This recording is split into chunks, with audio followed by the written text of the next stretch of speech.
नमस्कार दोस्तों। अगर कोई आपको बंद कमरे में बंद कर दे और चाबी आपके ही हाथों में हो तो क्या आप खुद को आज़ाद नहीं करेंगे?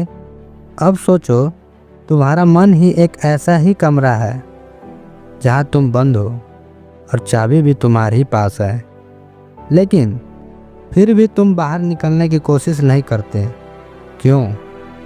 क्योंकि तुमने कभी यह सोचा ही नहीं, मन तुम्हारा नौकर है, मालिक नहीं। पर जो अपने मन को नहीं चलाता वो खुद ही उसके इशारों पर नाचता है। एक कहानी है अर्जुन नाम के एक युवा लेखक की।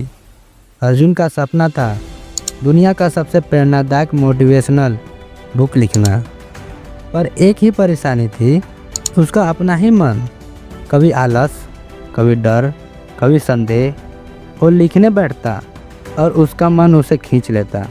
एक दिन उसके जीवन में एक अजीब मोड़ आया। एक रहस्यमय बाबा मिले जिन्होंने उसे दिए मन पर विजय के 5 नियम। लेकिन उन नियमों को जानना जितना आसान था, उन्हें अपनाना उतना ही खतरनाक, क्योंकि हर नियम के साथ अर्जुन को अपने अंदर छिपे अंधेरे से लड़ना पड़ा। नमस्कार दोस्तों, फिर से स्वागत है आपका अपना चैनल बिंदास टून में। चलिए कहानी को स्टार्ट करते हैं। पहला नियम, जो मन को देख सकता है वही उसे चला सकता है। अर्जुन एक रात अपने कमरे में बैठा था। डेडलाइन नज़दीक थी पर शब्द नहीं आ रहे थे।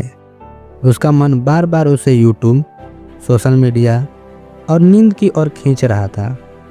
तभी बिजली चली गई और कमरे में एक साया उभरा। वो था एक रहस्यमय साधु, आंखों में चमक और चेहरा शांत। मन को जितना चाहता है? हाँ, अर्जुन ने कांपती आवाज़ में कहा। बाबा ने कहा, तो पहला नियम जान, मन को देखने वाला ही उसे चला सकता है। जब तक तू मन को देख नहीं सकता तब तक वो तुझे चला रहा है। अर्जुन ने सवाल किया, कैसे देखूं मन को? सिर्फ देख, जब विचार आए तो मत भाग, मत दबा, बस देख। तू देखता जाएगा और मन हारता जाएगा। उस दिन से अर्जुन ने ध्यान करना शुरू किया। हर बार जब विचार आते वो खुद से कहता, मैं देख रहा हूँ। धीरे धीरे उसके विचारों का वेग कम होने लगा। दूसरा नियम, मन को काम दो वरना वो तुम्हें काम में डालेगा। अब अर्जुन शांत तो हो गया था, पर मन फिर भी शरारती था।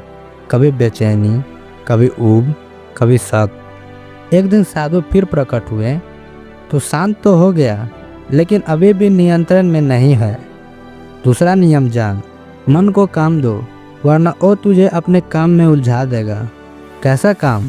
मन को दिशा दो, संकल्प दो, वरना वो तुझे चिंता, आलस और भ्रम में घुमा देगा। अर्जुन ने हर सुबह एक काम लिखा। आज 500 शब्द लिखूंगा, आज सिर्फ अपनी किताब पर ध्यान दूंगा। मन जैसे जैसे व्यस्त होता गया उसके बहाने कम होने लगे। तीसरा नियम, जो मन को टालता है वो जीवन को भी टालता है। पर एक दिन अर्जुन ने किताब लिखना बंद कर दिया। उसका बहाना था, आज मूड नहीं है। तीसरी बार साधु प्रकट हुए, पर इस बार गुस्से में थे। तू तीसरे नियम को तोड़ रहा है। कौन सा नियम? जो मन को टालता है और जीवन को भी टालता है। तो क्या ज़बरदस्ती करूं? नहीं कर, पर छोटे कदमों से। मन को मूड से नहीं, अनुशासन से चलाना होता है। अर्जुन ने तय किया, चाहे जैसे भी हो, रोज़ 10 मिनट लिखूंगा। धीरे धीरे वो 10 मिनट 1 घंटा बनने लगे। चौथा नियम, जो मन को सवाल करना सिखाता है वही सत्य को जानता है। एक दिन अर्जुन को अचानक विचार आया, क्या एक किताबें लिखने का कोई मतलब है? मन ने संदेह डाल दिया। अब की बार साधु नहीं आए, बल्कि अर्जुन के सपने में एक पुस्तक जली हुई मिली। उसके ऊपर लिखा था, सवाल नहीं किया इसलिए सब राख हो गया। सुबह उठकर अर्जुन समझ गया, मुझे अपने मन से सवाल करने हैं, उसके हर विचार को सच न मानना है। अब जब मन कहता तू अच्छा नहीं लिख रहा है, अर्जुन पूछता, क्यों? क्या सबने ऐसा कहा? जवाब न मिलने पर मन चुप हो जाता। 5वां नियम, मन पर सबसे बड़ा विजय खुद को माफ करना है। किताब पूरी होने के करीब थी, पर तभी पुरानी एक भूल का अफसोस फिर से उठ खड़ा हुआ। अर्जुन ने अपने पिता से झूठ बोला था जो कभी माफ नहीं कर पाए थे।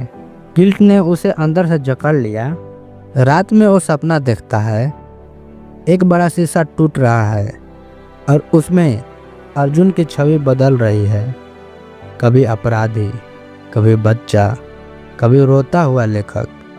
अब की बार साधु नहीं आए, बस एक वाक्य हवा में गूंजा, मन पर विजय तभी होती है जब तू खुद को माफ करना सीख जाता है। सुबह उठकर अर्जुन ने अपने पिता को एक लंबा पत्र लिखा, सारी बात कन्फेस की और अपने आप से कहा, अब मैं खुद को आज़ाद करता हूँ। अर्जुन की किताब 1 साल बाद छपी। नाम था the 5 rule of master your mind. लोगों ने पूछा, ये नियम आपको कहाँ से मिले? अर्जुन मुस्कुराया और बोला, मुझे नहीं मिले, मैंने अपने ही मन की जेल में रहकर उन्हें खोजा है। इस कहानी से हमें यह शिक्षा मिलती है कि मन को जीतने के लिए बाहर नहीं जाना पड़ता, अंदर जाना पड़ता है। जो अपने मन को समझ लेता है वो पूरी दुनिया को समझ सकता है। अगर यह कहानी आपको पसंद आए तो चैनल को सब्सक्राइब करें और दोस्तों में शेयर करें, जिससे वो भी अपने मन को काबू में कर सके और दुनिया में बड़ा बन सके। धन्यवाद।